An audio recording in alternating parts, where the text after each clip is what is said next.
Well, seeing that I'm far enough away from all you, all the good members, I might just leave my mask off for a few minutes while I talk.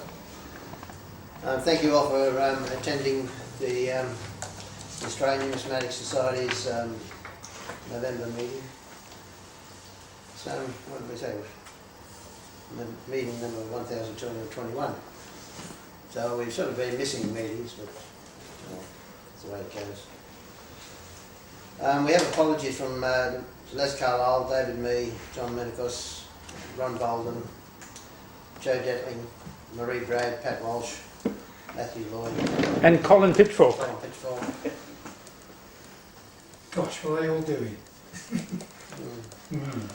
Well, obviously losing Been my own sort of what do they call it, a tumultuous sort of few months because of the lockdown and everything else, and we haven't been able to do much at all.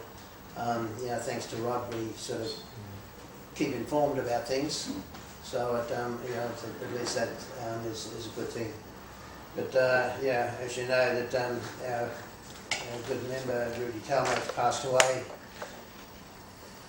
probably about 3 weeks after the conference, I think it was. Yes, real surprise. Which was a really big surprise to me because, you know, like I spent the whole weekend with Rudy driving. He was in fine fettle at the conference. Well, he had a bit of a cough, and you know, like I thought maybe, you know, he had a bit of bronchitis or something like that, but yeah, not from what ended up happening to him. Do we know what it was that sort of I believe it was a heart attack.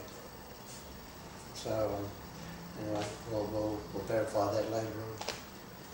Anyway, let's spend a minute's silence. If everybody stand up, please, and we'll have a minute's silence for in honour of the memory of Ruby.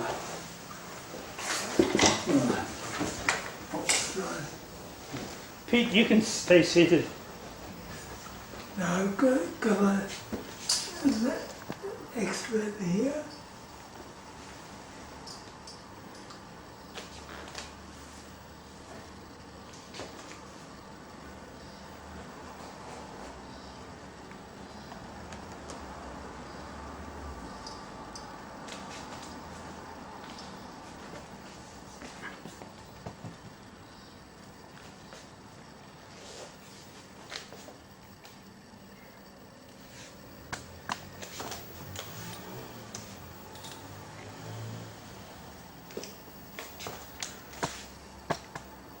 Thank you very much.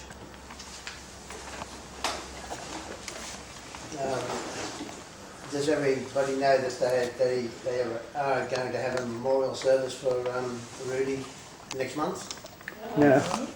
14th of December at the new theatre at Newtown. So, you know, everybody's welcome. Thank you. What time? What time? 12 o'clock, I think. Midnight. Yeah, noon. Yeah, noon. It's on the 14th. It would be a Wednesday, I think it was. It is, yeah. Yeah. So they selected the new theatre because Rudy liked to go to that theatre, and you know, he always had a good time. You know, and you know, you can imagine why. Yeah, it's like Rudy would like to. If it's the same places that I've been to before too, you know, there's lots of tables and lots of chairs around, and you look down, and you know, I can see Rudy there. Lecturing people. So yeah, but yeah, apparently that's what you know, he loved to go there for different plays and concerts and stuff like that. So that's why his wife decided to go down there, because surprisingly there's going to be a lot of people, I think. You know, it's even though, you know, I used to always think of Rudy as being a bit of a recluse because he had a place out at Blaney, and you know, he'd go out there to sort of you know, sort of keep his mind active and write his different papers that he was always writing about. And I thought, well, you know, there might not be too many people there, but believe me, Rudy knew a lot of people, and a lot of people knew Rudy. So you know, I think it's going to be quite a big event, and I think that's why they also selected the new theatre. because his son's involved in theatre work too. Sorry? His son. His son, his brother. think he's only got 2 daughters. I thought he had a son. No, he's got a son. He's who got a son plays because, the violin. Yeah. yeah, because I remember Rudy telling me there was a show on TV which he was in, and I watched it on the TV and I can't think what the name was. Never anyway. So I know he's got a son now. All will be revealed on the 14th of I've December. no doubt. So, So the 14th of December. That's, yes, I'm pretty sure that's it, isn't it? that seems to I'm be pretty sure it is, Tuesday. but well, we can verify that. I'll email you the details. Yeah. Thank you, thank you. You're wonderful, Ron. Okay, let's move on. Our next Wednesday's meeting. the 15th. Sorry? Wednesday's the 15th. Okay, well, it'll be Tuesday then. No, I think it's Wednesday. Is it Wednesday? It's whatever the I've got email the says. Somewhere. No, I'll check a bit later and I'll I let thought you it know. was the Wednesday. I have Yeah. a The 15th is what I text message remember from it as. Our next meeting is going to be at Phyllis House at 8 p.m. Now that's, well, we're assuming that we're going to have the next meeting in January. Is that right? No, December, sorry. December. Yeah, December meeting. I should have given my daughter's apology. I thought she might come tonight, but she's got uni assignments and exams to do this month. We'll write her name in the book. And Ross Prattley said he was coming, and he hasn't turned up yet, but he has been known to get here late, hasn't he? Yeah. Yeah. He said he's definitely coming. He Alright. can't. It's just he's my one fan, you know. Comes along. All right, yeah, so Phyllis House, 8 p.m. December meeting. We're having it's going to be quite an interesting meeting, that one, where we're going to have our AGM, our display contest, competition, and our Christmas social all in one. So, Well, you know, AGM will take, what, 2 minutes? Maybe 3? What's the date? What's the date? 8th, is it? Second Monday. Yeah. Probably, but yeah, Should be written down there, isn't it? no. I'll tell you, the second Monday. Thursday. The second Monday, according to this calendar, gee, I hope it's the current year Second Monday, calendar, is the 8th, 13th? 13th. 13th. 13th, yes, correct. 8 p.m. Anyway, as you 13 know, December. Rod will remind you with emails just What would we do without him? what you're going to be doing at the what's it? All right, so now the Australian Numismatic Society's Sydney branch, which is what we are. We're looking at holding a conference on the 13th of June at Phyllis House. Queen's birthday weekend. We normally don't have a meeting. And every second year we're up in Coffs Harbour.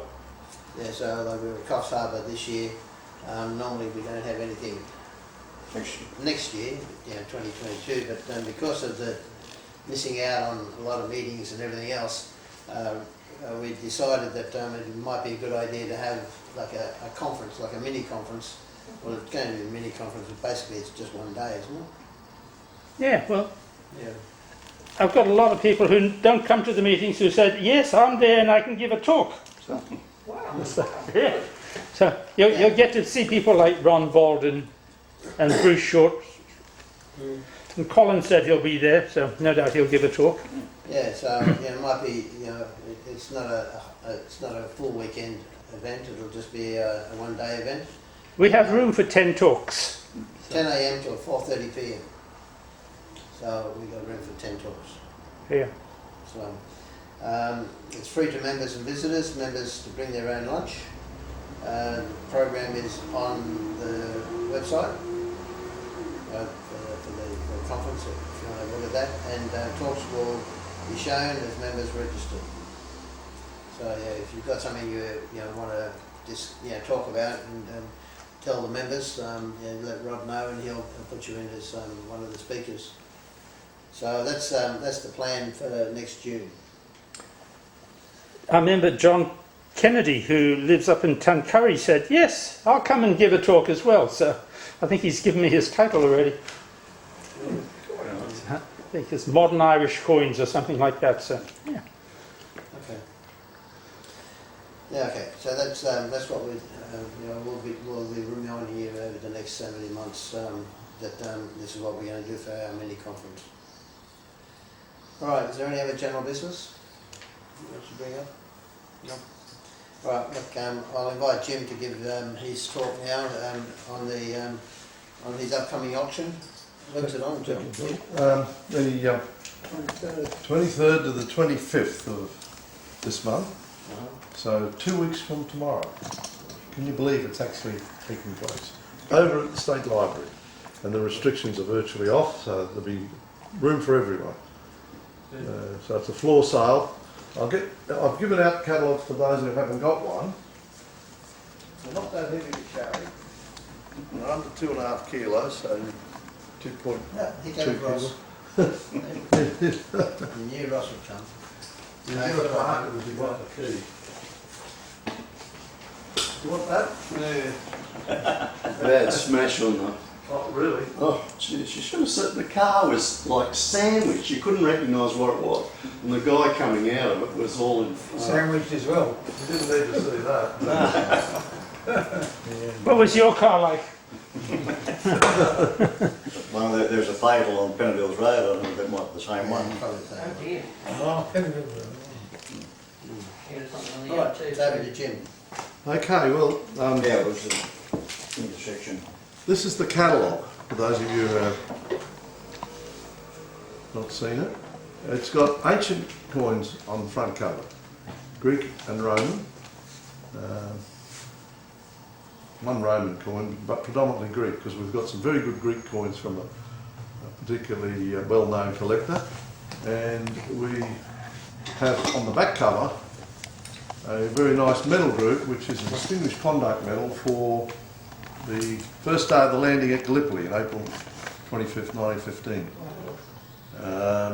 This was from Tom Hanley's collection. It was sold in our sale 87 in March 2008. So it's a while ago now, 13 years ago. It sold for 56,000 then. It's in this sale with an estimate of 50,000. So I just draw that to your attention. I'm not going to show you the medals. I'm not showing banknotes or medals.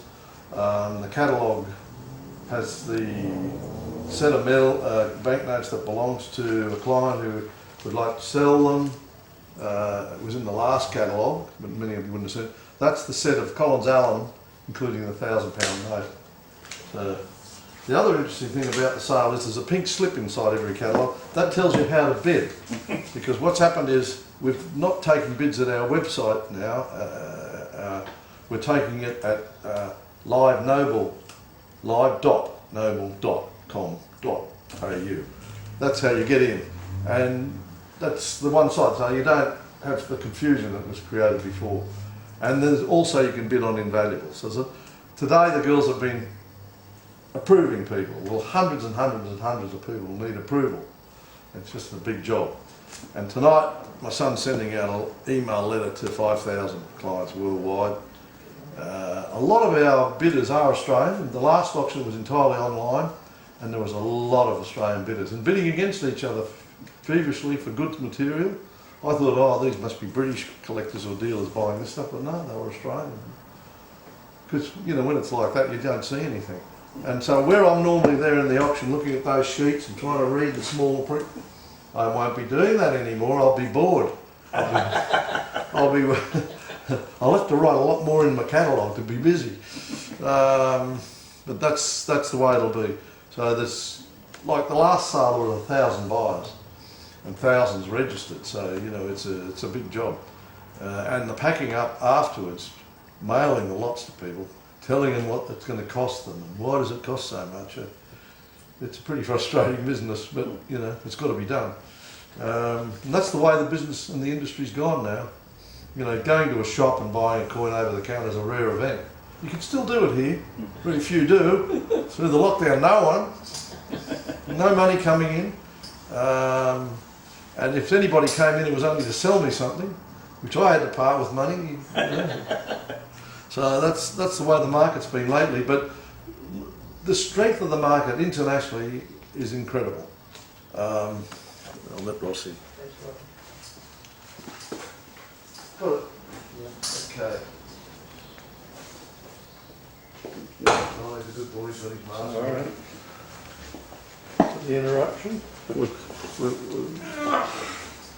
So, I'll get the ones that I want to talk about, the coins and things.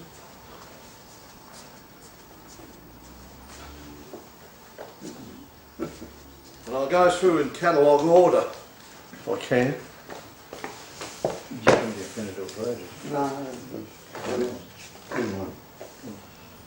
The sale takes the usual format. It's 15 sessions live at the library, a floor sale. But on the Friday morning, commencing at 9:30 a.m, is the 16th session, which is numismatic and other literature, about 100 lots. And they just are a timed auction. You have to submit a bid. You can't come along and raise your hand or anything, because no one will be doing that. And you just submit a bid, and don't be afraid to bid high. Because I try and bid on every lot, because with Mark's estate, a lot of his books, which he wanted sold by our auction, are not creating enough interest. You know, they might sell for $20 or $30. I thought, well, I don't want to waste my money if I'm going to end up having to put them in a skip. I don't know what to do with all the books. We've got 4 rooms full of books, catalogues. You know, maybe 10 tons of books in an office. Most expensive storage space. But that's the nature of what it is. And I love numismatic books and catalogues, you know, and hang out for the new ones that arrive from dealers overseas. So the sale takes the usual format, 15 sessions. We've reduced the size of them so you can get more bidding from online bidders in. The last sale was interesting because we postponed it for 5 weeks, so Bob had 5 weeks of constant answering requests and photographing bulk lots and giving information. Like, you had to work right through that period just to bring people up to date with what they couldn't see online. So I'm glad this one's going to happen on time. But he's working back there now on requests. The sale begins the usual way with this miscellaneous Australian coins, where there's a few big bulk bargain lots. The principal vendors of the sale are the estate of John Yarwood, who was an author on military tokens, checks and paper chits. That's his portrait there. There's a write-up about him by his son. And we've managed to get a biography about our fellow member Laurie Sherwin, who passed away last year. And there's details about his career. I didn't really put anything of my personal impetus with him in there. He used to see us regularly. Some of his coins have got the old tickets I wrote out 50 years ago. They're still in there. And Bill Fleming, another one of our members, sold him coins. It goes right back to, his purchases go right back to the 1950s. And he bought from Fred Kingston, Stan Lipscomb, all of them. It's quite interesting the way Laurie did it. Every coin was meticulously catalogued and recorded in a book. So I've got what he paid, where he bought it from, and the date. Incredible document. And there are thousands of coins, of course. So they're the main collections. I think the Sherwin collection, 752 lots. There's a man called Terry Drew who used to live in Lismore, who died, and we've got his stuff. Was sent down from Mackay in Queensland, 102 boxes. And each box had a photograph of what's inside. So a lot of bulk there, and I catalogued it in 10 days. It was all over there. It's all now moved inside, but they're bulk coins and bulk stamp lots, packs of stamps there. So it's a real bonanza. He's got about 300 and something lots, his estate. And then there are a few other vendors, but obviously we've got ones that didn't sell previously, so they're what we call the recycle lots. But you know, in terms of number of vendors, the previous sale we had 200 plus vendors. We've still come up with 150 vendors in this sale. About 80 odd, 90 odd fresh ones. So it's a very varied lot. So the sale commences with miscellaneous Australian coins, which are always worth looking at because I illustrate one or two better ones in the lot. And then we go straight into misstrikes, which is a popular area. The first one I want to show is a florin of George VI. It's lot 36. And it's a very interesting piece, it looks like a shark's fin or something. A piece of metal has been pressed. I think in the striking there's been something else there, there's another coin that's given an impression. Very unusual error. And this chap who put it in has been collecting a while, and he said when he bought his error coins they didn't cost much, you know, a few cents each.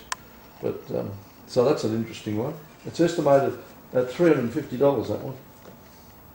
I've said that the edge is fully milled with a raised rim at the point of distortion, but it's got a large crescentic gap in the reverse. So I'm interested to talk to someone who works at a mint who would explain just exactly how it happened.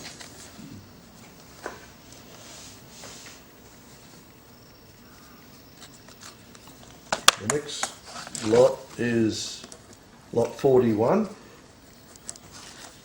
It's a shilling struck out of the collar, so it's got a plain edge instead of a milled edge, and it's about, I've said, 30% off centre. So it's quite a nice dramatic looking, this strike, and that's estimated at $150.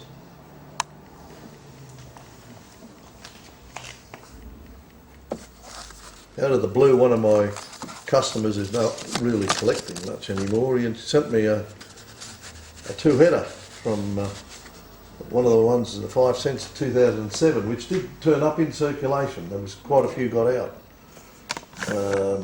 Intriguing, really. I've had several of them. Wouldn't say a lot, but this one turned up. Anyway, I put the usual market value. They used to be $1,000 on it. That's lot 51.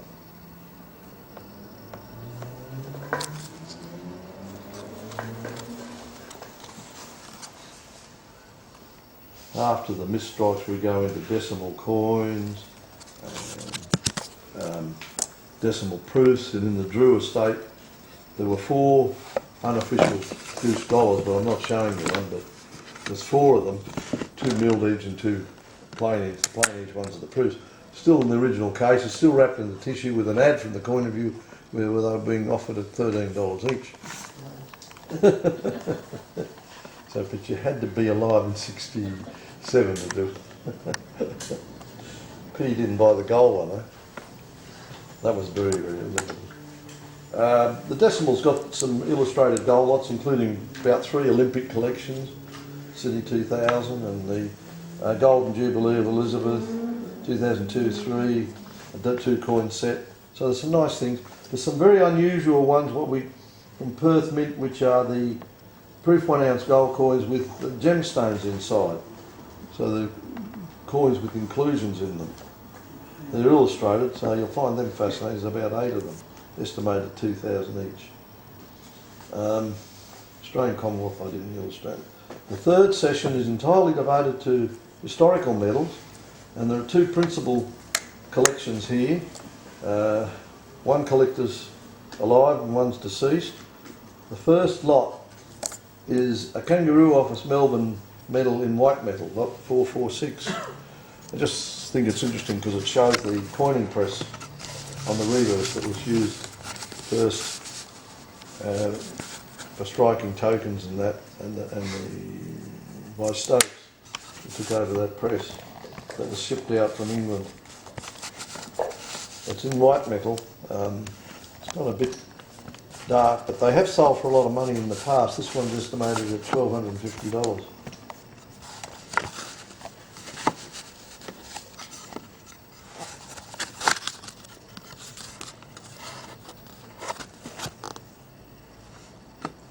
Are you seeing it all right? Yeah.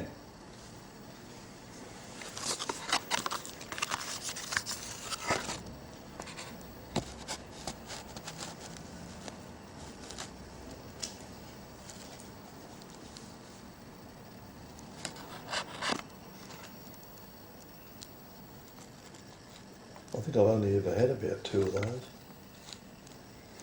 And a copper striking, a later striking. Some got hold of the dot. This is an interesting medal, lot 457, Sydney International Exhibition medal.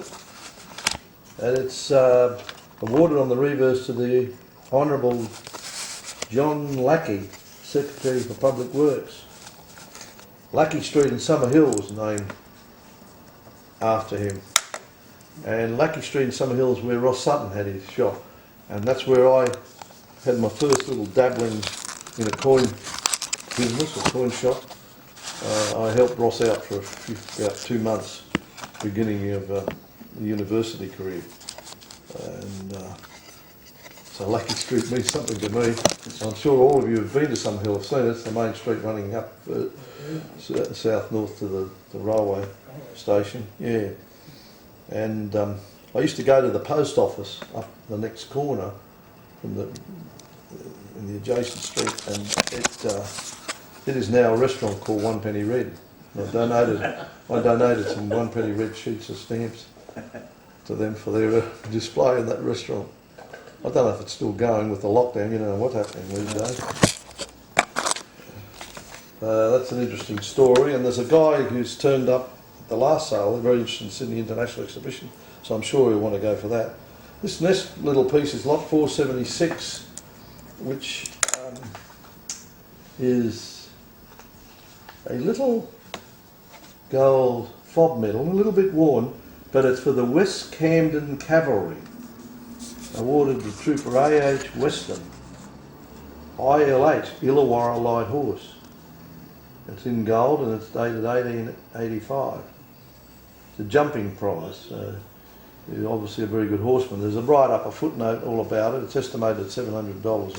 It's a unique piece. The next lot, which I did not show you, is a Wollongong Agricultural and Horticultural Society Riding Award of 1885 to E.H. Weston. Then later, because of the dating, they're in date order, these medals, lot 498 is a intriguing hand engraved medal for the Albion Park Show, and this is all going to interest our president, of course, with the Illawarra connection. And this is by our brothers, with Roberts Brothers, and it was for E.H. Weston's horse Warrior, the best exhibit in the horse section at the Albion Park Show, and on the other side it says it's presented by Anthony Horden and Sons, Palace Emporium, Haymarket, only, in brackets, Sydney. Very interesting ad for. So I was intrigued with that one. That's estimated $1,500 because it's 15 carats and weighs 13.7 grams. John's done a bit of research on it as well there. So that comes from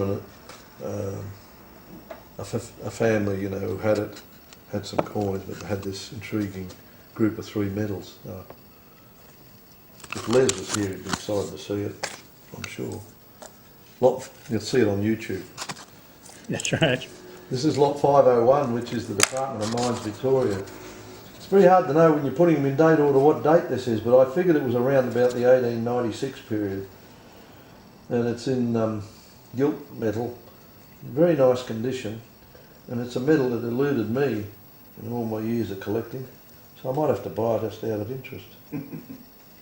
So I've had it. That means spending money. It's only estimated at $350, so leave me alone. Let me buy it. We will do that. Well, sometimes people get nasty in auctions. I don't want him to have that. I'll bid against him.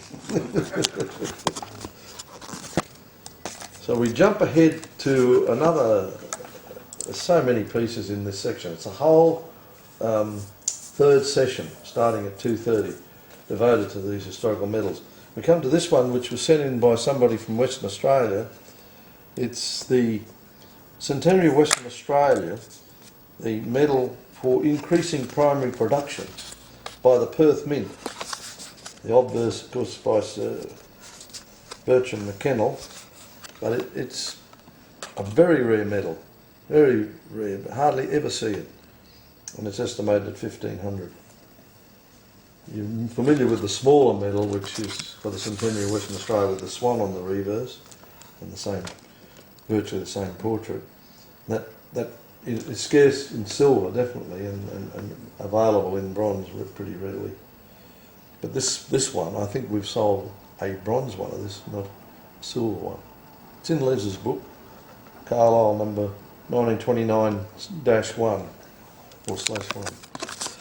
So many interesting historical medals, and the session doesn't finish with the medals because tacked on at the end there are quite a few stamp lots, including Chinese stamps, which seem to generate a lot of interest with buyers. So we expect this bit of fun there. And then it looks small in the catalogue, but there's a lot of boxes of stamps in bulk, albums and that sort of thing. The fourth session starts at 4:30 p.m. and we had such good English in the last catalogue, but this time it was harder to get in time. But I put a quarter angel in that was still in Laurie Sherwin's stuff that I missed before, but it's been plugged. But it's Elizabeth I quarter angel. You don't find them very often. This is a coin, Anglo-Gallic coin of Henry VI, as King of France. It's a salute to all, and it's an example you don't see very often. Estimated at 2,500. It shows,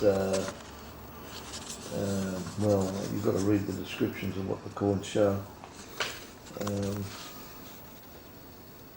It's mint mark line, Rouen mint. There are so many varieties of these things, and they've been beautifully catalogued, and Withers produced a book recently on Anglo-Gallic coinage, so it's really the last word after Duncan Elias had produced a good book. For those of you who are interested in something different, there's a gold coin of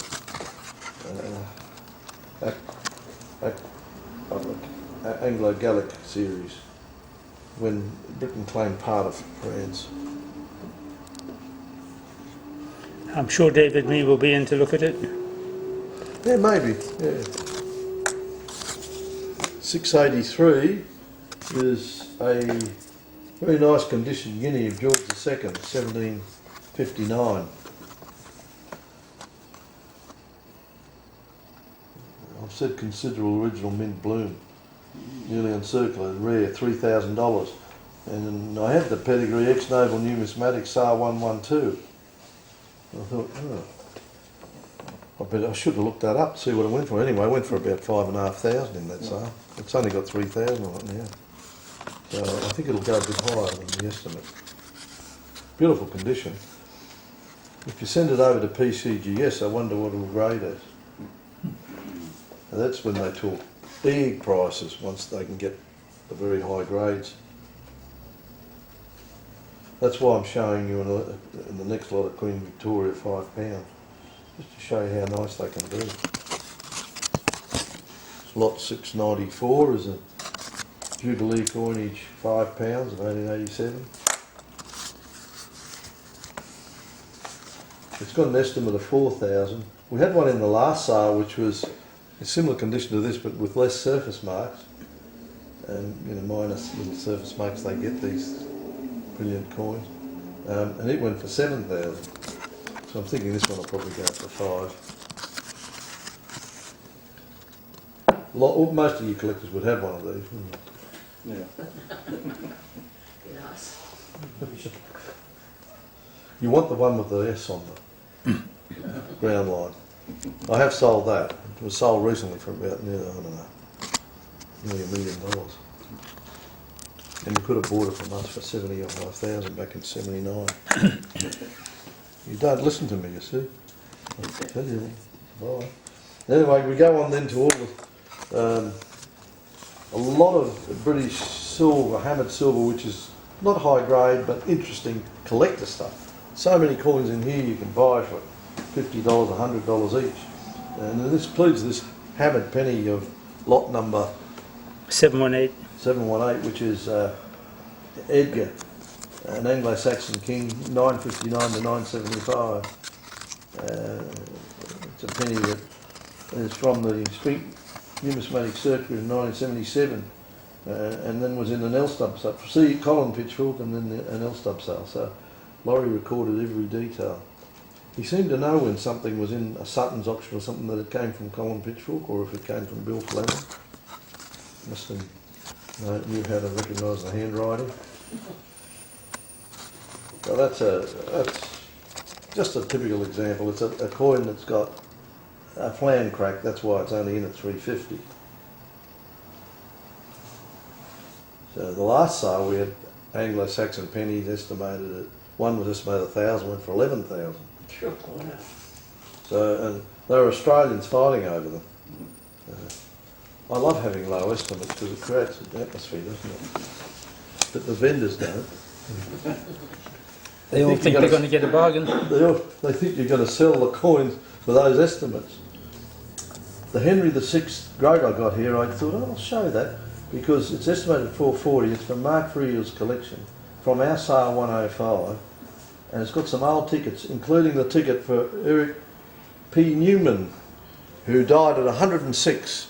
He was from St. Louis, Missouri in the US, a famous collector. He wrote the fantastic 1804 dollar book with Kenneth Pressett, and he was a famous American numismatist, and he set up a fund, the Numismatic portal, and Eric Hodge of England's asked me if we can include our catalogues in that portal because they're doing research on Scottish countermarks and things. I said, yeah, fine. Go ahead. That's a lovely coin with all the different relevant tickets. Estimate's $440. There's an old Henry VIII, old copper nose testoon that's plugged and got an obvious scratch, so you can afford to buy it. It's only $300. A testoon of Henry VII. Here's something a little bit better. It was in the last sale, failed to sell because the guy wanted the estimate. Now he's come down $500. It's lot 779. It's a Potiphar besieged shilling, 1648, during the British English Civil War. Probably sell for more on this one now. Yeah, it may go well. It's a harder siege, isn't it? Much harder siege. Oh yeah, much harder than the newer ones. Yeah. It's very hard to tell with these coins whether they've been played around with, been in jewellery, whatever, because they were made from plate, and they often turn up with parts of the original design on the silver plate still there. Hasn't been stamped right out. Yes. Bob was humming and hawing about this one, what's happened to it and that. It's a nice coin. Yeah, they're nice, these old tone coins, silver coins, and a bit of antiquity there. And this is a Commonwealth crown, 1653. So I ended up getting a few crowns from a collector, and as you know, sometimes collectors can't resist giving them to the grading services. So lot 783 is a Charles II. Prince George Pulowski. Still going. Good on you, George. Good to see you. I've got a catalogue for you. While I'm giving this, what 783 is a Charles II 1662 crown. In a slab. The estimate on that is $1,500. There we go. Thank you. I don't know whether we sent you one or not. It mightn't have turned up yet. I've got plenty, don't worry. Give it to a friend if you don't want it. 794 is another English crown. It's a William III 1700 crown. Actually quite a nice coin. You can't call it EF, I've called it very fine or slightly better. What a nice example. There's these.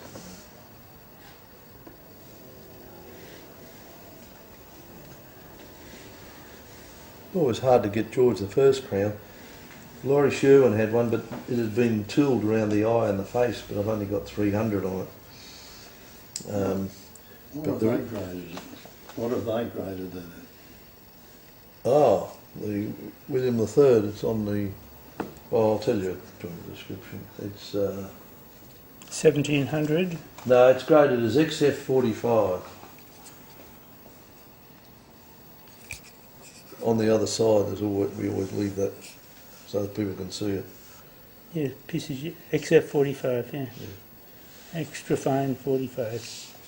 This George the First crown of 1716, lot 799 is good, very fine. It's 2,500. What does it cost, Jim, to have a crown like that cased? I think you know, it varies. Some dealers get a reasonable rate. Sometimes, it's the cost of sending it and insurance. You've got to go to America or Hong Kong or somewhere. If you can deliver them to them and get them done at a show and get them back, it's cheaper. But they're probably about $50 to $100 each. Okay. Not prohibitive. No. They've done millions of them now, both grading services. I don't like them because you can't hold the coin. People who are wanting an investment and protect it, they're very good. You can't put your fingers on the coin, and you can't have some friend do that. So Yeah. it's got that advantage. Yeah. Cool. Can't leave your fingerprint on it. I mean, some collectors come in and all they've got is these 2x2 boxes, tall ones, plastic, with all the slabs in. I love this proof of George II. This guy had one in the last sale, he's got another one now. And this is, it was the first English proofs, 1746. They did a crown, a half crown, shilling and a sixpence. First sort of commercial proof set in a sense. George II, 1746. Very rare. That one's estimated 12,500. It's graded as PF 62, which means proof 62. I mean, you want a perfect proof, it'd be 66 or something, and that'd be worth a lot. It's a nice coin, I think. Looks attractive. Another old head crown is this one here, 1750. We saw one in the last sale for about 6,000. This one's estimated at 5. It's AU 50. It is harder to photograph once they're in the plastic because the lighting's got to change because of the reflection. So there are coins of George III, the usual, and crowns, and George IV, and low grade coins you can afford to buy. And then we come to some Queen Victoria young heads. Well, I picked out what I think is the best one. An 1845, which is graded as EF or better. I've said cleaned EF or better, in rare this condition. They're very popular with Asian collectors too, because the coins seem to have gone to Hong Kong or something.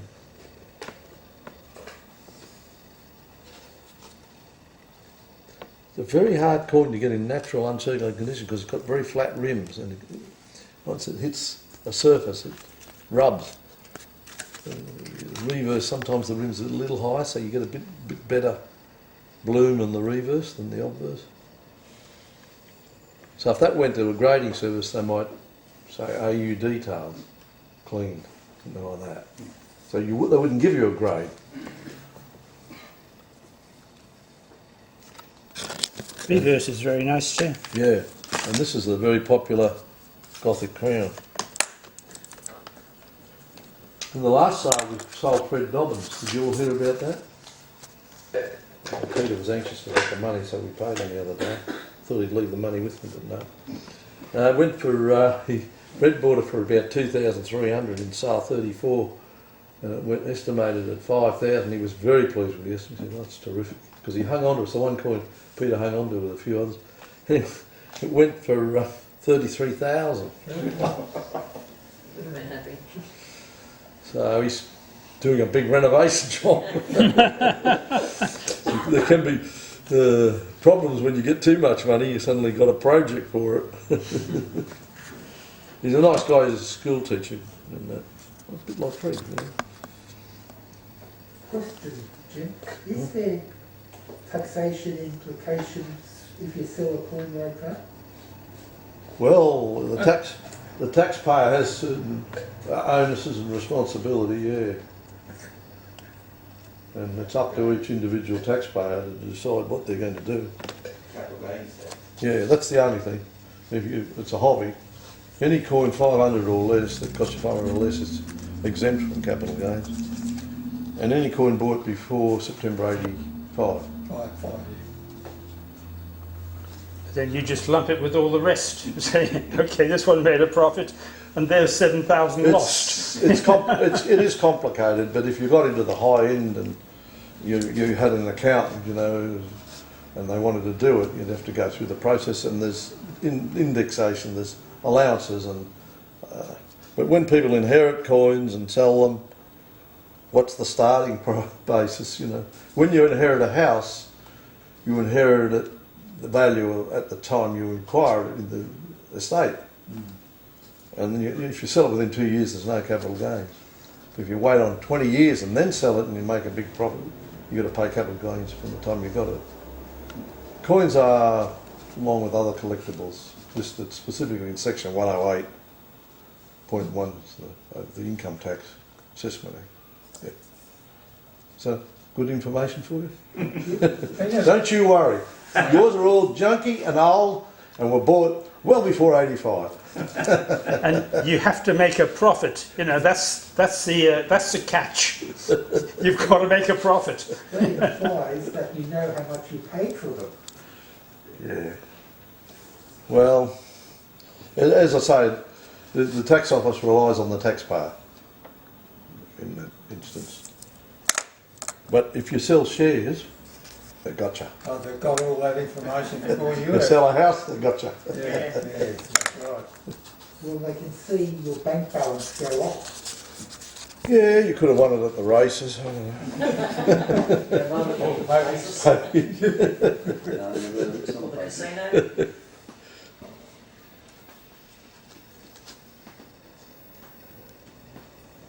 897. William the Lionheart. That's a Scottish coin. It's one of Laurie's, and the reason I'm showing you that, you see that little green ticket? It's one of the ones I wrote out through long ago. I think that would be back when I started spinking O'Connell Street. What estimate do you have on this one now? It was $44 then. What is it? It's a pretty. Is it lot 8? 897. Yeah, estimated $80. Haven't got up that much. 1978 with ticket. Oh, I've got the date then. I actually in 1971 bought a lot of William the Lion pennies of Scotland. I must have had 50 of them. Can you believe that? I did a bit of swapping with a bloke called Brian Warwick. Let's tell another story. I might have got Laurie Sherwin mixed up with somebody else, but didn't he He's a collect... geologist. He worked down here at the geological... Did he Minerals. collect Napoleonic medals? Was that Laurie? Okay, that was another member then. You collect papal coins. You've got to read. You've got to read the preface to the catalogue and that, Rodney, when you get time. I know you've been busy, very busy. Okay, the night session on the Tuesday night at 7:30 commences with proclamation coins. So I thought I'd show you a couple. This one that Rodney's showing you is lot 952.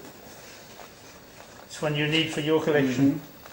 It was sold by me to somebody in Tasmania in 1982, and that's my ticket there. And you can see I charged them a huge sum. What was it? $9.50 or something, wasn't it? 8 escudos. Okay. I was calling it a Mexico. doubloon. Funny terminology, wasn't it? Like pirate money. Very nice. I'm They've sure been- it'll go they've- well in Grant's collection. They've been stuck down in Tasmania, these two coins. I just sent up to us. See, during the phone call and then sent them in the mail, express post. So it's the only way we got coins. No one could really bring them in. So they were coming in the mail. 952 was nicer. Yeah, this was dearer. 1803. Well, I think 952's had a bit of cleaning, see. Cleaning debases the value Charles of the coin. IV. They're both Charles IV. Right, I don't know, I just showed them to you because of the tickets. right. Which is like that bit of nostalgia. It tickles me when I see my old invoices and that. The handwriting hasn't changed much. It's deteriorated a little, but all the same ideas. Very nice. And there's some there's a 55 sovereign which is in a slab. I haven't brought that out to show you. And then there's the first of the second type, 1857, in lovely condition, enlarged in the catalogue. Good, extremely fine. And there, so it's nice to get the first date of type in nice condition. It's quite rare in nice condition. Estimate's 4,500. And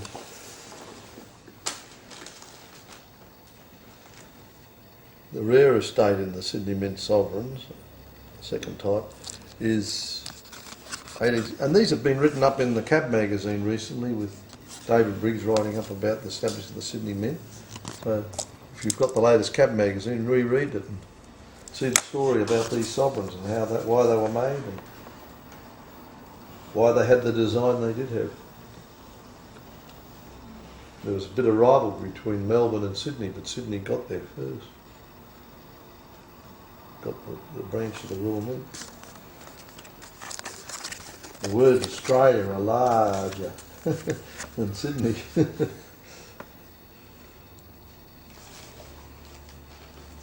So just showing you those for nice condition. You've all seen them before. Another chap gave me a couple of, sent me some coins, all of these error coins, but he had a pair of the Bombay Mint proof restrikes, 1942, in the proof Halfpenny and section. penny. Lots. I thought they were quite nice condition. These things sometimes aren't. Lot 1065, the pennies estimated 3,000 and the halfpennies estimated 2,500. These things have been a lot dearer in the past. Maybe it's time to buy them now if you can get them at anything like that. They're very rare.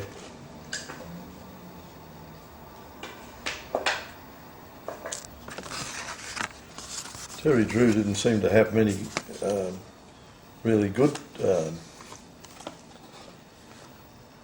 Australian coins condition wise, but one that popped out of one of his containers was this next one I'll show you.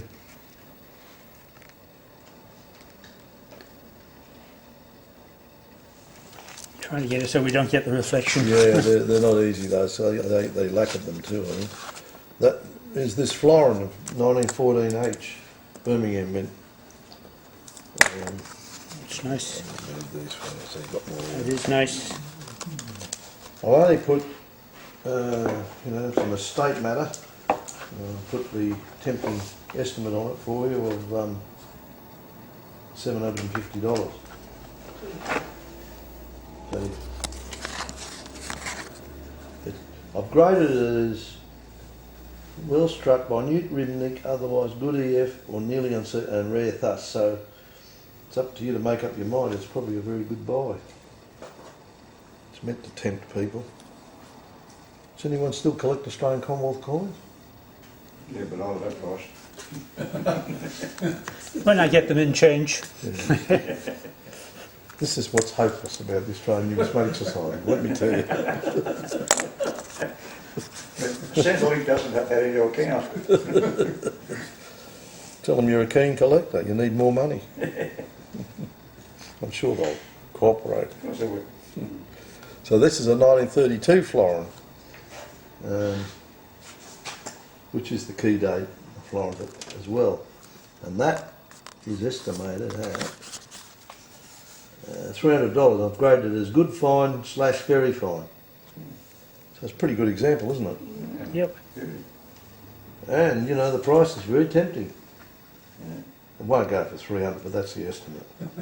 Because even worn ones are going for 250 now.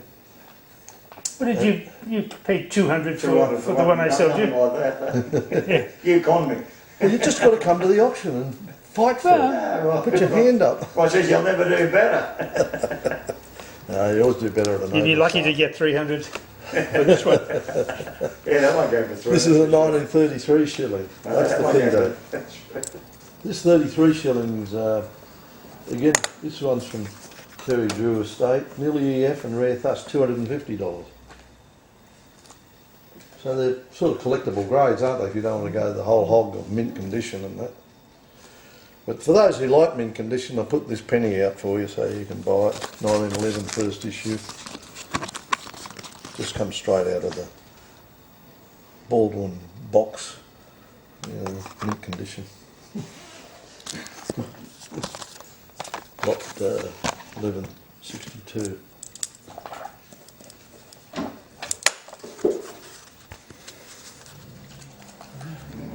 People were right, isn't it? Yes, it's very nice. Imagine getting all the dates in it. I remember Owen Fleming showing his collection before it was stolen. He had a lot of nice coins like that, different dates. Over there at the library in 1960, 61. He had a beautiful lot of Commonwealth coins because he worked at the Commonwealth Bank and he was collecting coins in the 30s. That's really nice. Yeah. And it's got the nice estimate of only $750. I'm being very kind to you. Fortunate now. This is a 25 London die.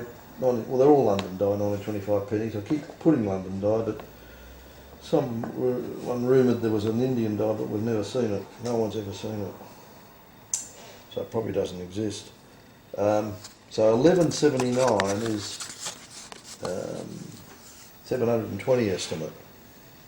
That's a pretty It's nice good buy. condition. Yeah, You don't see them that good. No, it's a good buy. Yeah. Don't let me get it back. Take it away. Now this one's a bit scarcer, and it's very nice too. Lot 1185. It's a 1930 penny.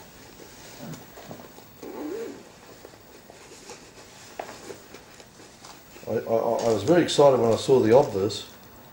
And then I started looking at the reverse. The guy had not told me about the reverse, and I studied the article about it. It's got a metal floor in the reverse. A gas bubble, obviously, in the planchet, and so when it was rolled and then when it was struck, the metal's come away. But it hasn't interfered with the design or anything. It's just from the field. Would have been a very, very good coin. Without that, at any rate, it was graded back in 1987 as one of the best 15 known. So to keep the vendor happy, I put 35,000 on it. I just got to explain to him why it might go for less. I did tell him about it. It was a problem. This is another one of those brand new coins from Baldwin's in 1912, Birmingham Mint, Halfpenny.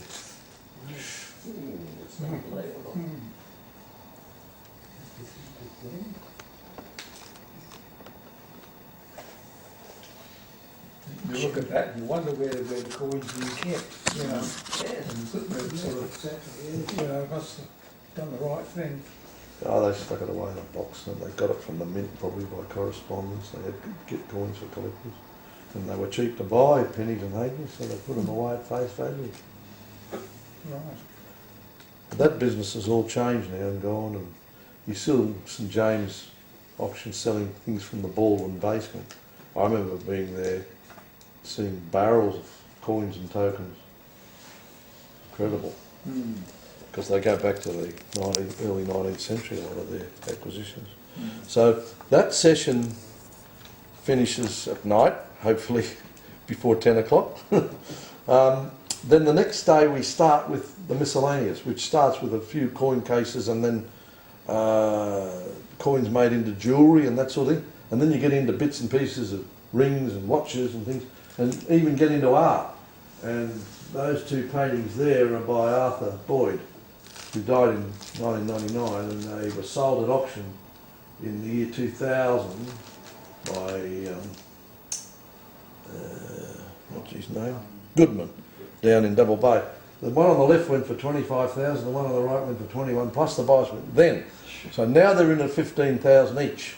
Because I told the bloke, well, I'll put a reasonable reserve on for you, so we don't sacrifice them for you. But they could go for big money, I don't know. The David Boy over on the left, he saw the David Boys we had, and he said, oh, I've got Arthur Boys, I'll bring them in. He gave me $2,000 or $3,000 worth of stamps and coins. So there's a lot of interesting things in there. There's over on the window displayed behind you, near this is a harpoon gun. 1901 harpoon gun. You don't see those every day. Very rare. Function? Yep. Well, it's got no ammunition in it or anything.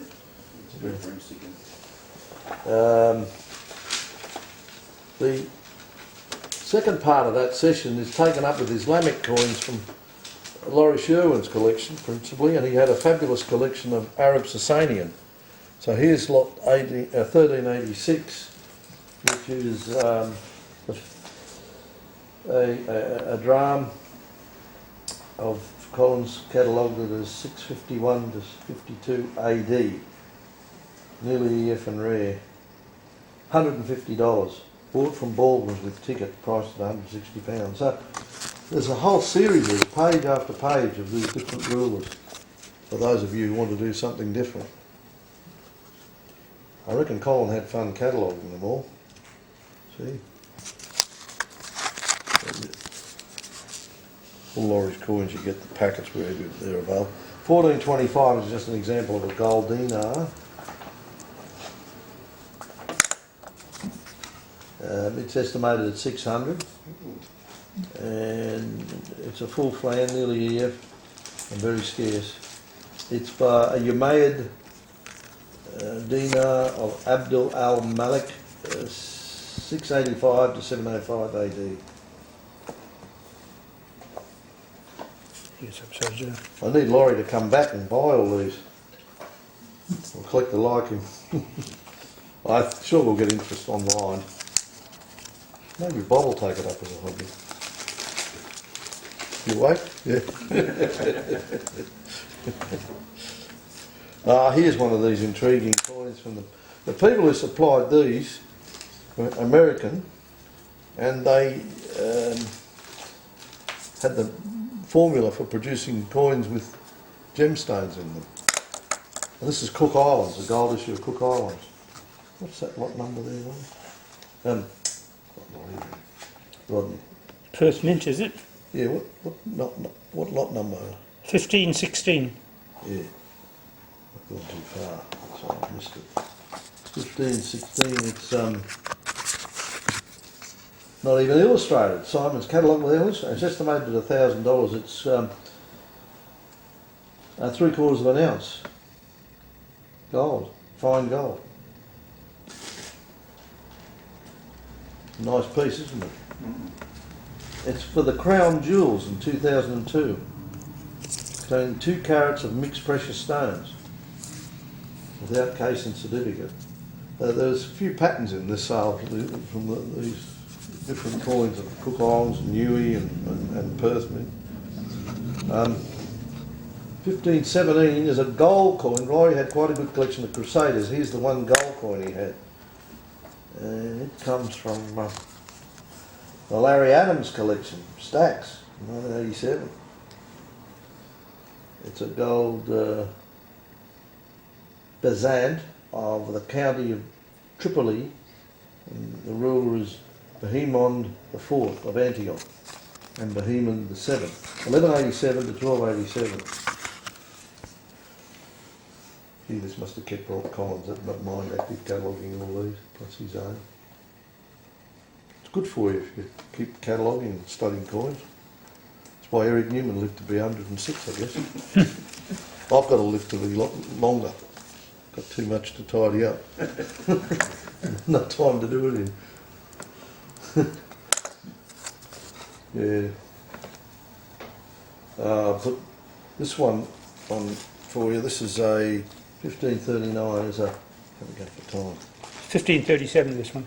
Okay, yeah. This one's 1539. Oh, I've given you that one. Oh, 1537, which is an Indian gold coin of the Kushan kings, Hervishka, gold stater, and it's issued in 152 to 192 AD. Quite a nice thing, isn't it? It's got portrait of the king there and a god on the reverse, the goddess Ado Gosho or something. And then 1539 is a Cushuno Sasanian Varan Goldinar, which is from Status's international sale in 2009, Laurie Sherwin collection. So I know somebody who'd like that coin.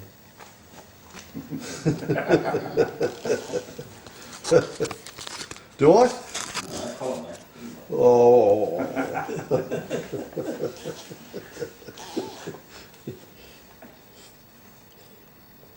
Perfect. So that's the world goal which started the 11:30 session. Then we go into A to Z, starting with A, going through to about H, and we get up to Crusaders. And Laurie had a good collection of Crusader coins. By the way, I didn't show it to you, but it's illustrated in the catalogue. Lot 1637 is one of these Chinese mint sets of 1980. Now, in the last sale, we had John O'Connor had catalogued one that was in Bill Myra's stuff I gave him, and he estimated at 200. And we were getting bids in at around 1,500. I said, oh God, that's obviously scarce. Thought nothing about it. And then Simon opened the bidding on it, it opened at 3,000, ended up selling for 6,500. Anyway, I checked over the modern issues I did of Laurie Sherwin's earlier, before that auction, and I thought, bloody hell, there's one of these Chinese sets here. And I looked at it, and it had a dealer's price on it, $14, and it was a lot in the orange stamp and coin auction in 2006. So it's now got an estimate of 1,500, so that's the second set to turn up. So any of you collecting in those days put a China 1980 set? I said to Stuart, right, why is it so valuable? He said, well, the 2 Fen didn't get issued into circulation. So that's why it's popular. Yeah, there was Have the you odd got rare one? date too. You should have had one, 1980. I should have, but I should have had a dozen Bill actually. Myra had almost come back from where he's gone. Such value lying around. That was amazing. That was amazing. I think that was one of the biggest shocks I ever got at the auction. And when I found that I'd catalogued one, along with a lot of other modern sets for $150 the lot, I immediately took it out and put it up as a lot on its own now. Aren't I nasty? I could have left it there. Well, the whole lot would have probably gone for more.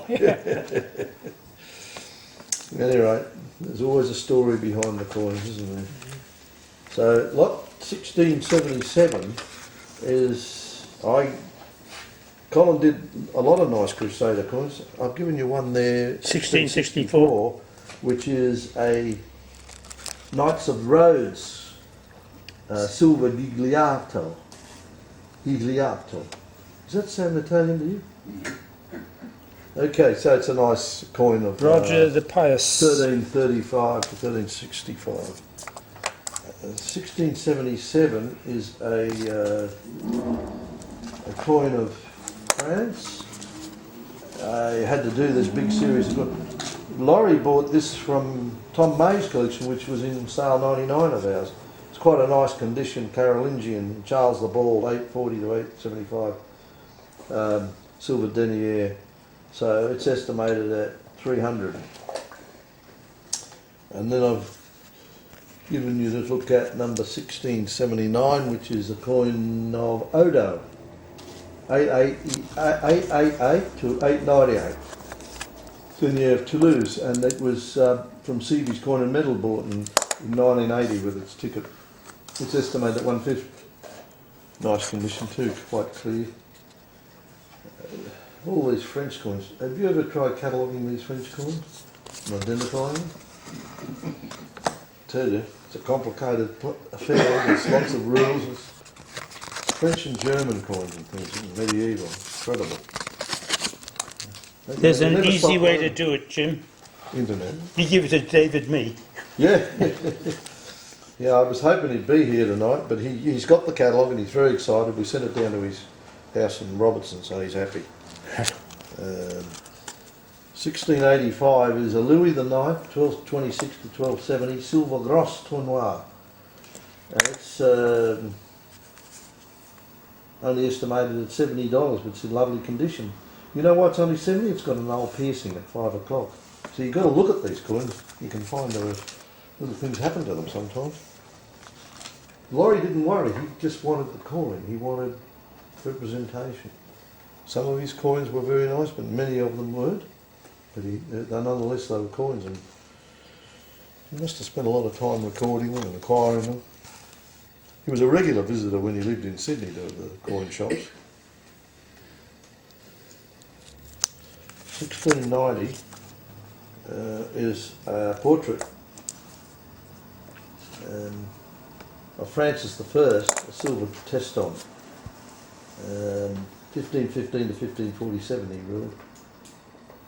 And that's from Seavy's Coin and Metal Bulletin, 1982.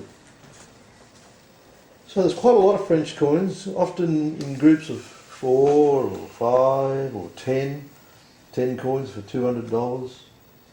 Medieval silver coins. We should look into it. And then there's later coins. Anyway, thrown in amongst some junk that was in a cabinet of Bill Myra's, I found this. I remember him talking about it.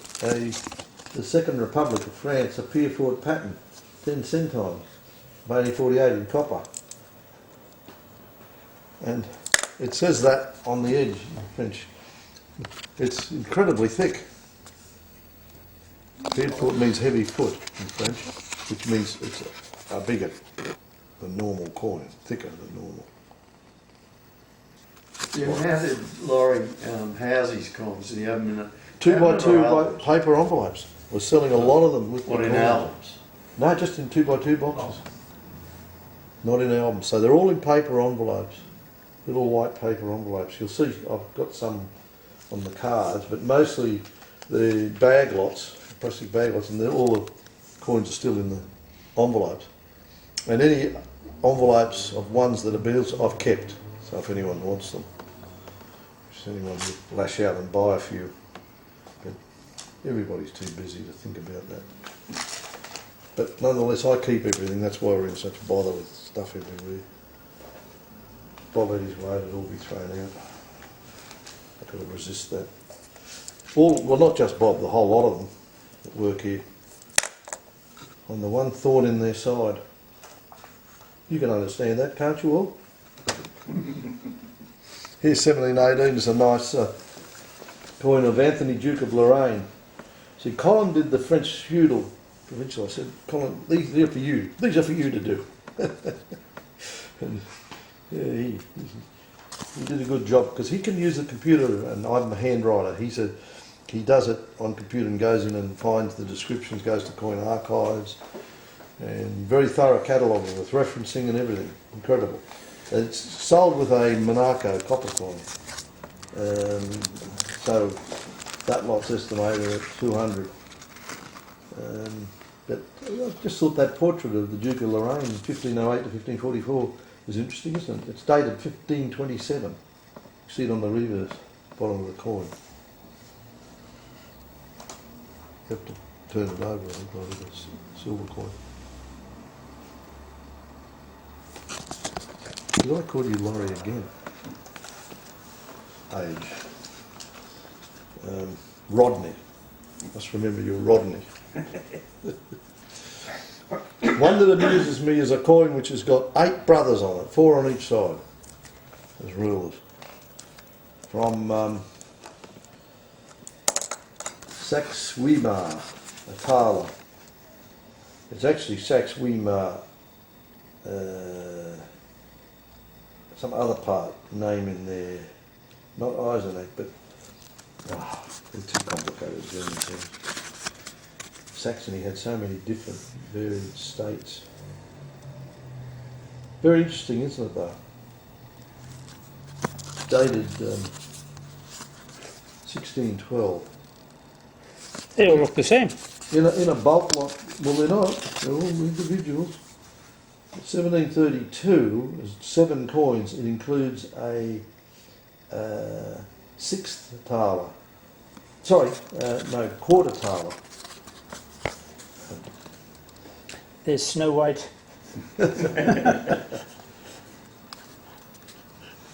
Where did the Snow White come from? Oh, yeah.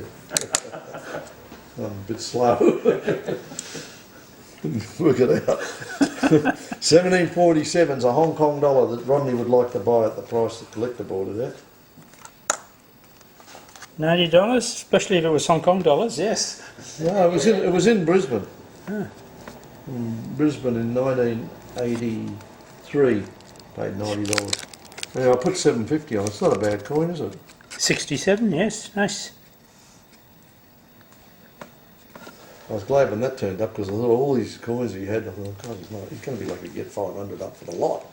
I'd have preferred a 67 half. And then I came up with that, so I thought, oh, that's good. It's giving him 1,500 to think about. Half dollar would be nicer.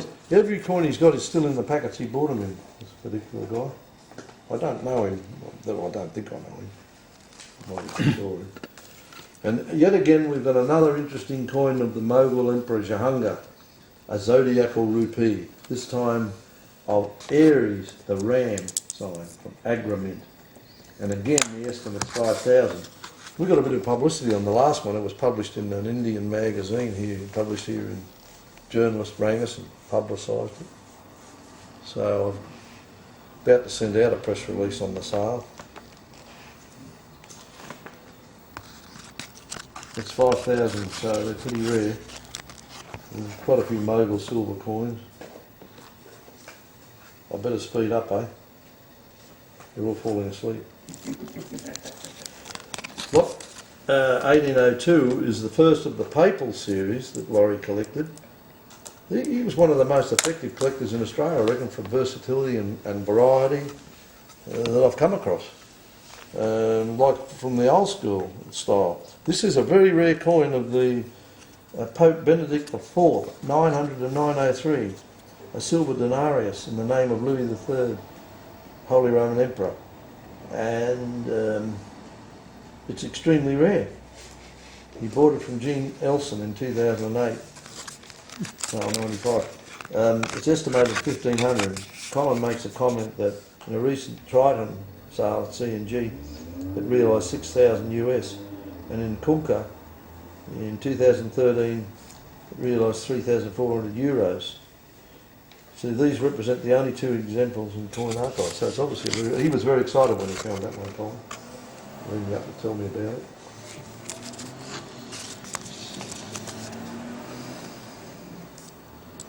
So just to show samples of his papal collection, he's got a nice silver Giulio of Julius II, 1503 to 1513. It's quite nice definition on that one. And Collins estimated $200.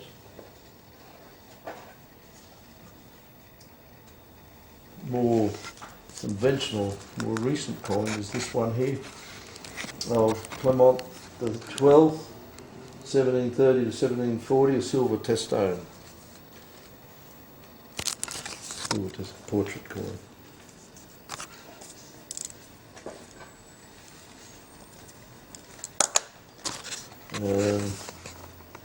Lot 1829 is a silver scudo of Leo the 12th, 1823 to 1829. It's dated 1825. It's in nice condition. It's from Noble Numismatic, sale 36. Which, yeah, it's pretty early. $300 is the estimate. So apart from this series of papal, he did have some Maltese coins. Malta, Knights of Malta. And this one here is coming up with lot 1851. It's a sovereign of Emmanuel Pinto, the Grand Master, 1741 to 1773. It's Valletta Mint and dated 1757. Estimate $150. And it's from an MCC Sydney auction in 1980, lot 494. That MCC is a Metropolitan Coin Club.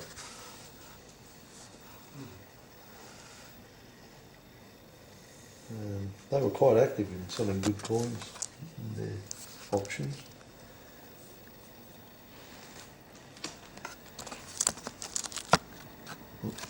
Another one of Malta is a portrait piece of Ferdinand Hompesch, Grand Master, a 1798 silver 30 tari. All these weird denominations, don't you? Are you happy with what I'm showing you? Yeah. I mean, I didn't show you all the Turkish coins, and I'm not going to show you all the Nepalese coins. It's incredible what's in here, the information. Those catalogues are valuable. You just hang on to them for dear life.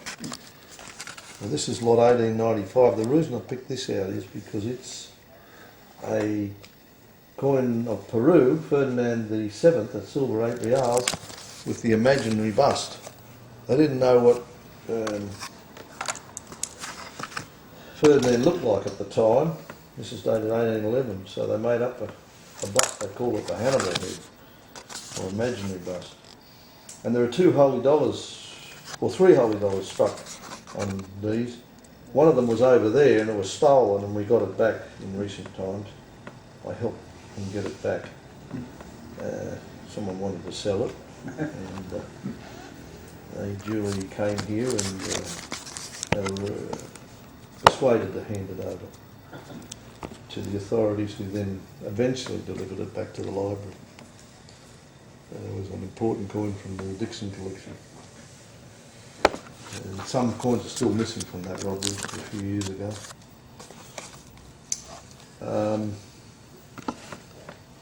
That's why that coin intrigues me. I did sell one. Now this, you might say, why is he putting up this Russian coins, there's wire money, there's all sorts of things, but in the historical medals, I'm showing you something. I said to Bob, no, that's silver, that medal, and the surround is in gold. And Bob said, no, it's gold. So he showed it to me, oh, bloody hell, it looks gold too. But I'm sure it's silver inside, but it's for Elvis Presley, 9 carat gold, surround mount, weighs 37.71 grams. Silver's pretty heavy too, it's like gold almost, so it's possible that it's a low grade gold. So there's a lot of you who would have known Elvis Presley. He was born in 1935.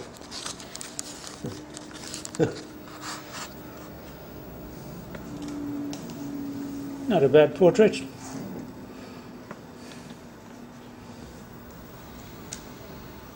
If it's all gold, it's cheap at $300. Well, Tony Hawk could go for that one. Oh, You'd have thought they'd Elvis show the pelvis, wouldn't you? Elvis the pelvis. Okay, so that concludes the world coins. Then you have the banknotes in the late afternoon and in the evening, and there's some very good banknotes. Then we go into the ancient Greek coins on the morning of the Thursday at 9:30 a.m. And I'll start by showing you lot 2481, which is a coin of Brutium, a bit like the Corinthian coins with Pegasus and Athena on the reverse. Lovely looking coin, isn't it? Yep. And it's only 3,000, it's quite rare. Total of 36 specimens are known. Mr. Pitchfork goes to the nth degree of research on all these things. It's good accumulated knowledge that he's recorded, and yeah.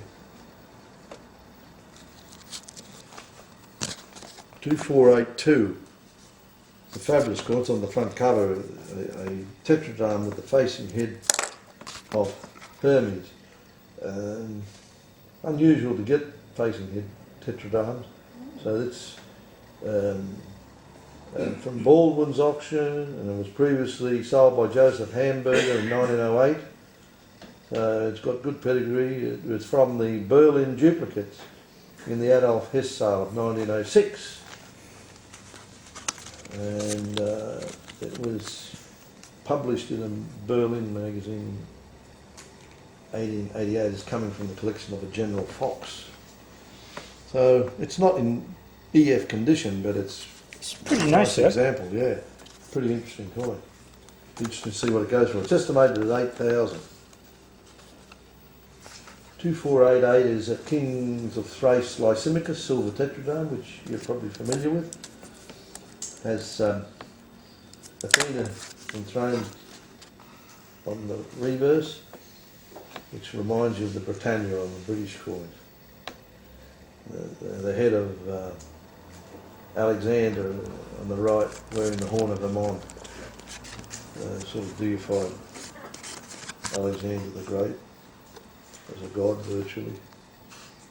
2522 is the next one, and it is a colony of Corinth anactorium, and it's quite pleasant toning, and it comes from a superior stamp and coin sale in 1988. Previously was in Otto Helbing in 1927. Have a nice Pegasus.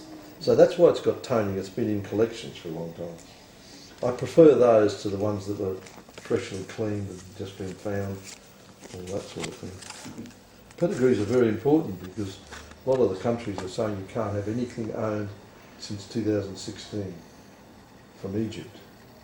And we've got a coin in the sale, a gold coin, the guy in America's made in forest, but it was obtained before 2013. It was in Australia. It was in a sale in Switzerland. There's always red tape hassles, isn't there, in life? 2527 is the start of an outstanding series of coins of Euboea, mostly from the highly important BCD collection. BCD are the initials of Basil Demetriadi, and he just goes by that. But his collection of Greek coins was amazing. Thousands of pieces, and it's been broken up in various auctions. But this coin here is a Chalka silver drachm. It's excessively rare. It came from a sale in 2002 of Lance in Munich and Gerhard Hirsch in 1985. It's very important. He says an important early archaic coin with ambitious engraving, very advanced for its 6th century date. The American Numismatic Society acquired an example a few years ago, so there's very few of them known. It shows two horses coming face on.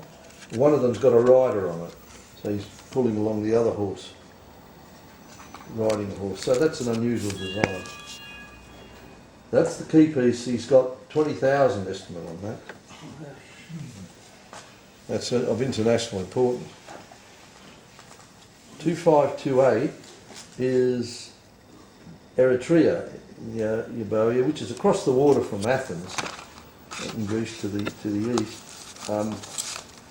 This coin's got all the references, and it's a silver diagram, but it has the interesting squid on the reverse. A couple of these to show you.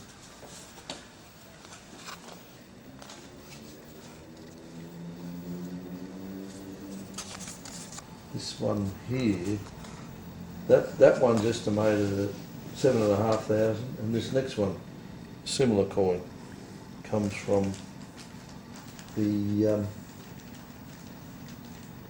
Professor Pozzi collection. And it was sold by Bowers from the collection of the Connecticut Historical Society. And that's an interesting coin.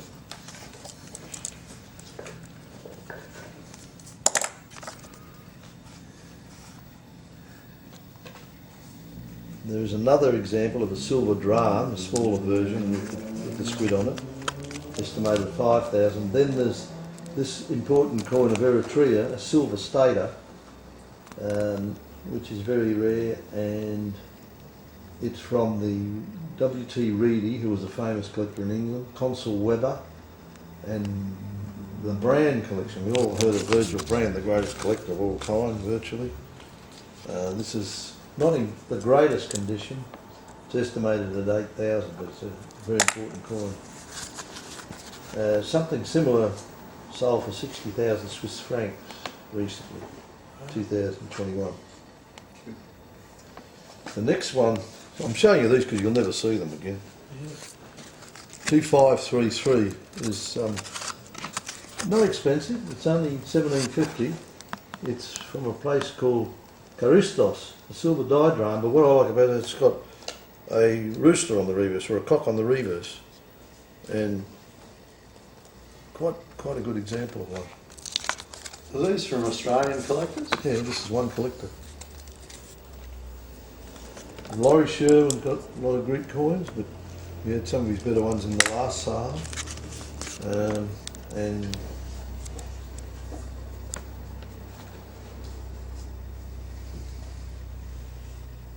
2534 is the Avarian League, a silver tetradrachm, estimated 7,500.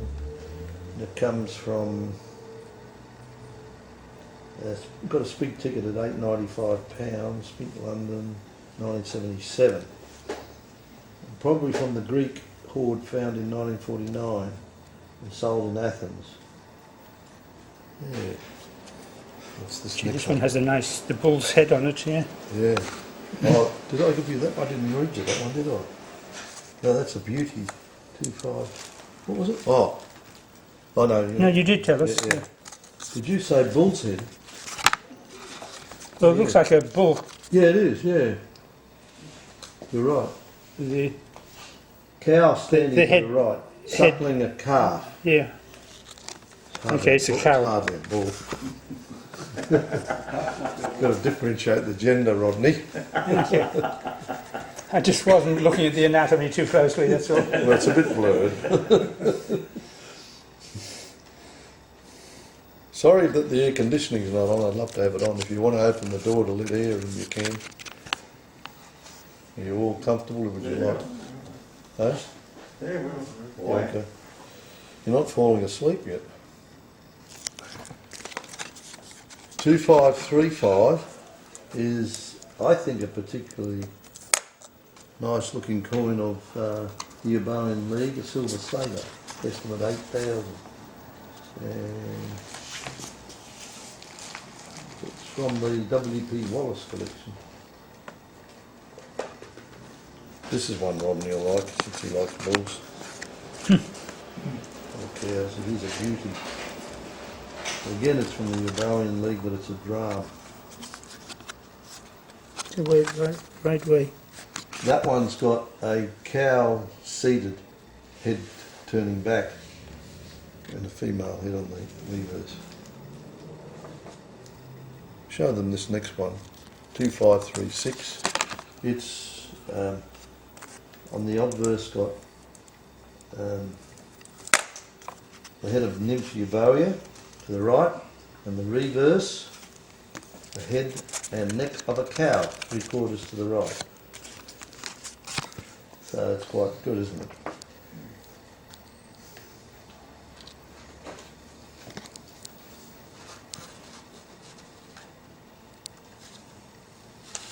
Cow with nice ears. 2544. Gone too far. This is the early coin of Corinth. It's only a silver dram or third stater, but it's nice condition, and it's the earliest coins of the Corinth. It's estimated at 4,000, a pedigree coin. I won't go into these. I'm just showing you these because you'll never see them again, unless you buy them. Then we're happy for you to have them if you pay for them. It's wonderful. You know, there's all the stages. You've got to get the thing, then you've got to be able to catalogue it, then you've got to be able to favourite it, then you've got to be able to get someone interested, then you've got to get them to bid, then you've got to get them to pay, then you've got to pay the vendor. keeps you off the street. Sure does. I've been here every day except Christmas Day since early last year. I must like what I'm doing. That's what's keeping you so young. Yeah, it could be. That's what happens. Look, you're even looking young. Those badges are Well, I'll keeping tell you you young. what, I'm not feeling that young, but You're wonderful for your age. You're about 99, aren't you? I'm getting close. Rodney's the one. You can't age him. Rodney. Oh, Rod. He's coming in to help me. He's looking forward to seeing you all at the viewing. He'll be very cranky if you're not there. He wants to be able to work. Oh dear. It's getting harder because, you know, all the rules and restrictions, isn't it? This one here, that one I just showed you was a Pergamon King Atlas the First.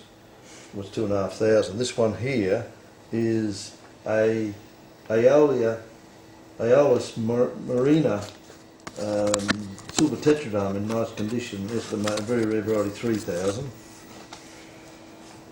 Got too many, picked too many of these out. I'm nearly done. Can you take it much longer? Yeah. 2 more, and then we can have coffee. Yeah, it's getting on. This is 2567 is the Carrier Canidos $2,000 coin. It's beautiful condition, archaic, struck 465, 449 AD.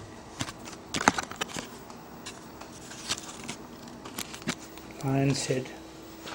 2572 is a nice coin of Rhodes. These are really good coins. Exciting to have them.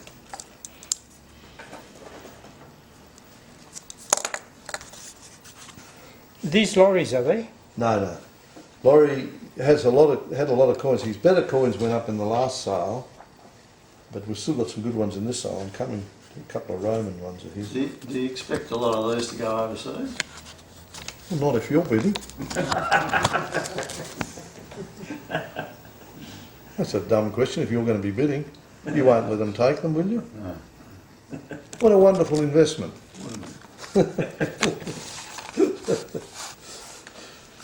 Well, Never you going for ancients? Only it was funny because the last sale, the Anglo-Saxon, I thought it'd all go to England, and I don't think any of it did. I don't think they did. I think they would have just been stunned looking at the bidding going on. Like when the Alpha of the Great Penny came up, 3,000 estimate ended up at 15,000. And another one ended up at 14.5. I mean, it was incredible. I hope this is as exciting, this sale. 2595 is one that's been bought at the New York sale, and it's a Cyprus coin. Now we've got a Cyprus collector, he's got to have it. He's a local, he'll buy that probably. Salamis Evaglaris the First, 411 to 374 BC, 8,000 is used on that. Important coin. These coins are the pick of this particular collection. There are many more coins, but these are some of the really important ones. So it is an event. That's why the catalogue for the first time got all ancient coins on the front cover. 2608, just a nice example of a Syrian tetradrachm. When they're in nice condition, they're so appealing, only $600. Will you be on the news this time? Hope so. Is there a reason why I won't be? I could have been on bloody Current Affair today. I thought, Current Affair's got what are they on? But the bloke said, I've already sent the story and we've got someone else to do it. I said, oh, okay, I'm just trying to help. It was about a victory medal. I didn't get anyone to record it, but they know about my auction. I would have, see, if they'd have come here, I would have said, now these are in our auction in 2 weeks. That's what you've got to do, you know, to get some publicity.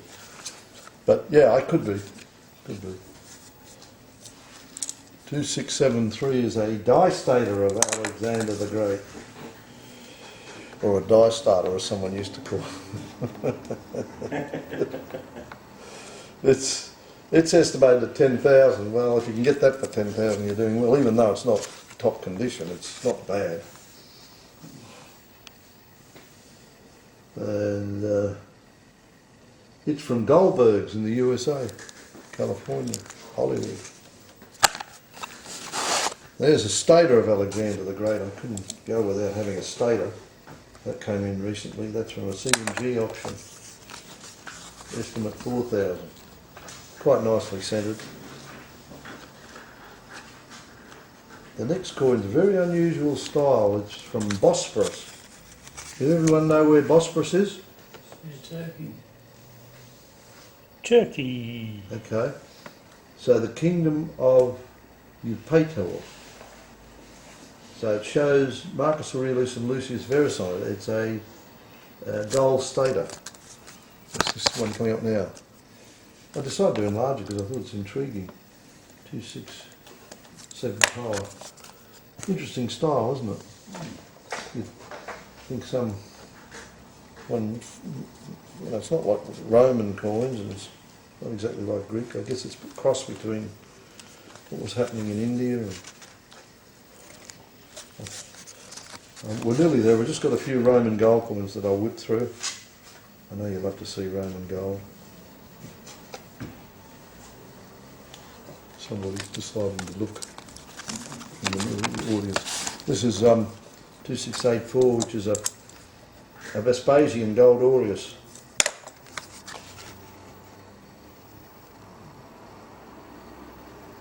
That's estimated at 9,000. Neptune on the reverse. 2686. Coming up now is an Antonius Pius. At 138 to 161 AD. And it's showing a Roma helmeted seated on the reverse.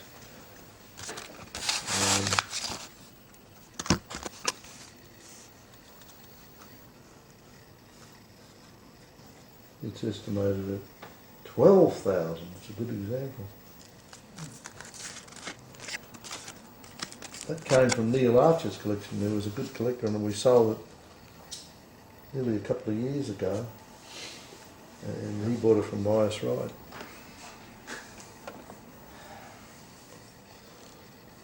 $2,688. Antonius Pius again. Estimate is 7,500. From the Derek Foster collection. Used to be a member. I don't know if Derek's still alive. I haven't heard from him in the last couple of years. We sold his coins. He used to live at Ryde. He was a member of our society, joined about 1962. Were you there then, Rodney? No. When? 62. No, I wasn't until the late 70s. He wrote a book called Foster's Coin Varieties. And he ran a thing called Blacktown Auctions. That's when he sold a £50, £100 note for about face value. Oh well. He's got to be still alive. Surely his wife would have contacted if he died. He'd be 90 something now. But he's about Les's age. Les, I presume, didn't come because of Margaret. If not, he'd normally be able to come with you, Rodney, wouldn't he? Les, he'd normally be able to come with you. I think Margaret's still in hospital. Oh, she's in hospital, is she? Yeah. Oh, that's no good. Yeah. Hope she's not sick with... She fell over, so... Oh, okay. It's hard now with the hospital so busy, isn't it? Oh yeah, Les, there was a series of problems. Les was saying that he had to go into hospital for an operation or something or other, and while he was in there, someone in there got COVID and he was classified as a close contact. So they sent him home for quarantine, but of course his wife was at home, so she couldn't stay with him in the house. So they took her to the hospital because, Margaret is sort of needs care and what next. And while she was in hospital, she fell over, and I'm not sure what she broke, whether it was a leg or something. So Oh, God. yeah, it's Series of... so yeah, it's series of incidents. Yeah, it doesn't help when you grow older, does it? I better get this work done faster. 2690 is a Faustina Junior. What was that one before? 2689. 89, yeah. That was a Faustina Senior. So you got, she was, come on, Colin, tell me, wife of Antonio Spies. And Faustina Junior was, it doesn't tell me who she's married to. Okay, I've forgotten. So these ones aren't recycled, these are all new stuff. Some are recycled and some are new. But these are hard to get, and they're going up all the time in Europe, in America. You guys are crazy for not buying all this stuff.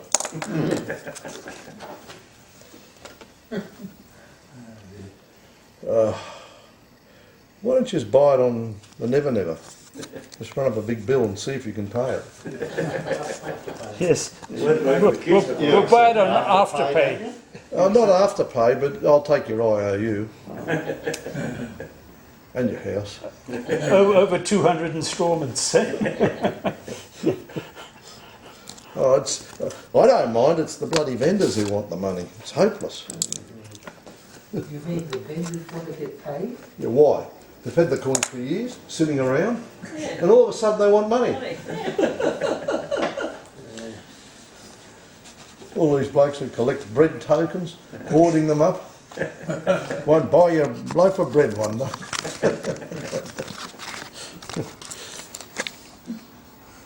2694.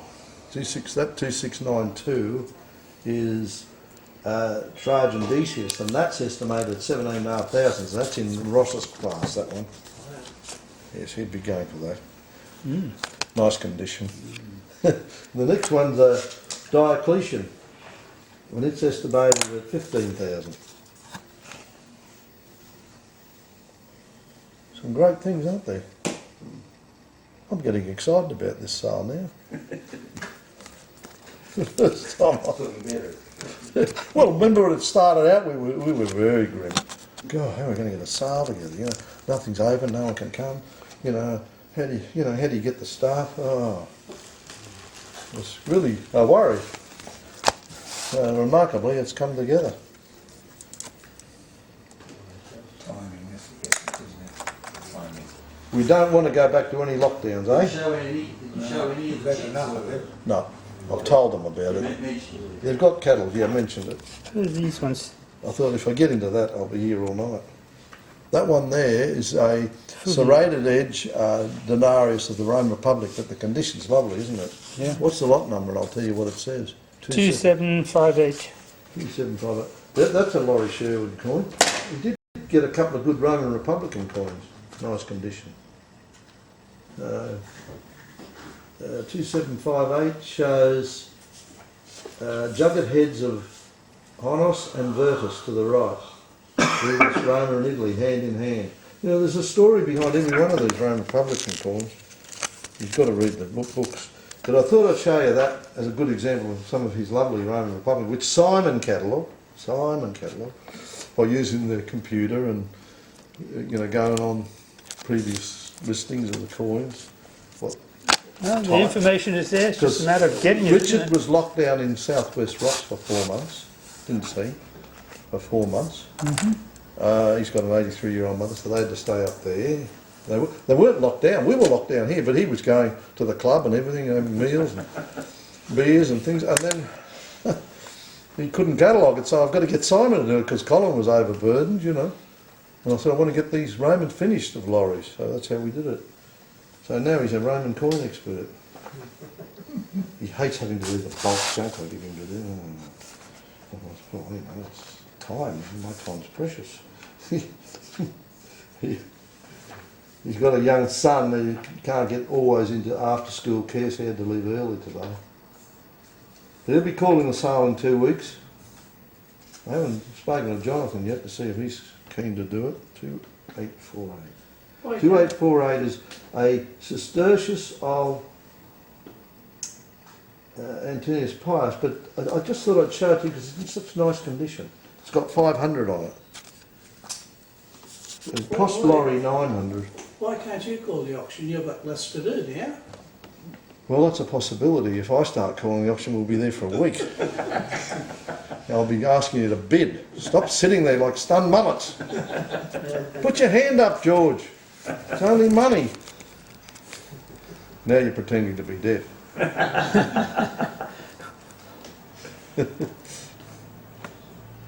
So I said to Simon, this coin that Laurie's bought, 2949, is a late Roman, and it's a very rare silver denomination from the late Roman, a Millerensi.